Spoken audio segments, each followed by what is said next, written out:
Tonight we focus on a little-known part of black history in our area, a planned black community in the heart of the Hamptons, a beachfront haven which in the 1940s began to attract middle-class families. As CBS 2's Carolyn Gusoff reports, there's now a passionate effort to protect its unique character.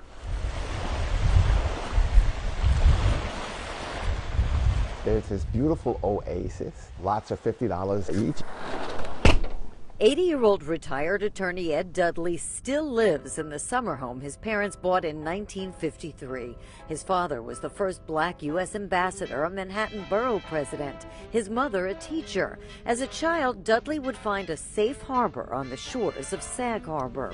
It was a whole different world because there were other middle-class blacks, and we started having a social network. His parents were among the trailblazers to find respite in one of the nation's first planned summer communities by and for people of color.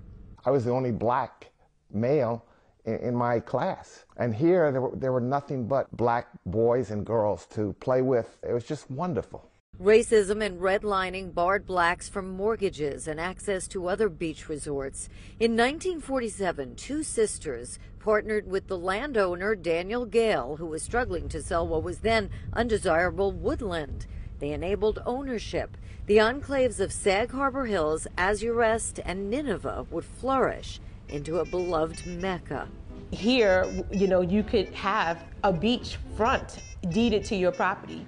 You could leave your door open and not be afraid of the threat of the Ku Klux Klan, which was very prevalent, even out here on Long Island. They would attract a who's who of black elite. Politicians, corporate CEOs, and heads of companies. And then you have the best of the best in terms of entertainment, and it was known as one of the areas that you were safe, not to be cold named, not to be in a fishbowl.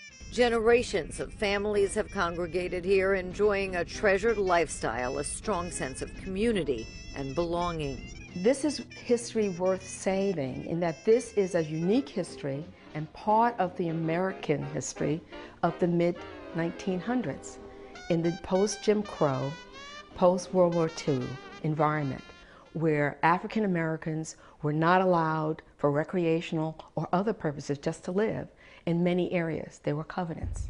A formed, planned community of people who are middle class and upper middle class, African Americans, family oriented, on probably the most primo Bayside beach in the Hamptons, where we're being flooded by people with too much money who want to build too big houses, and they are targeting that community.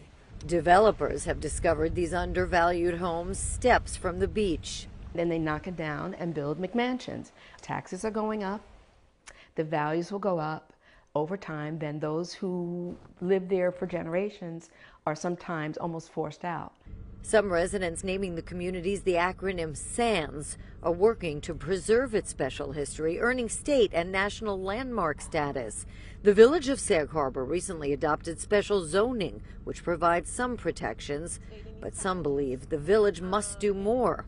The best possible tool for preservation that we have is a historic district. An historic district would stop unlimited demolition, which some say is altering its character.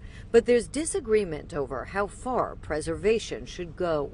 If a home is designated historic, then it falls under strict rules of guidelines, federal guidelines, an act of Congress, that limit how these homes can be modified or changed. Steve Williams lives in the house his father built, a property owners association president. He says most of the 330 owners want to retain the right to modify their homes as they please and benefit from market demands.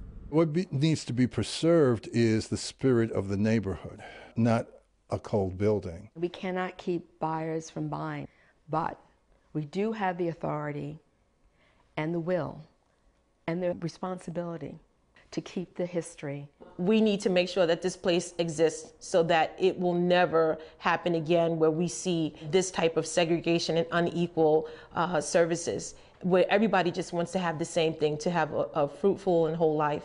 SANS, also known as historically black beach communities, is one of the last remaining in the nation. Others have succumbed to development. Public meetings with village officials will determine next steps. But there is agreement this community is historic and worthy of protection. It's a place for my kids and my grandkids to feel comfortable and to see other kids just like them.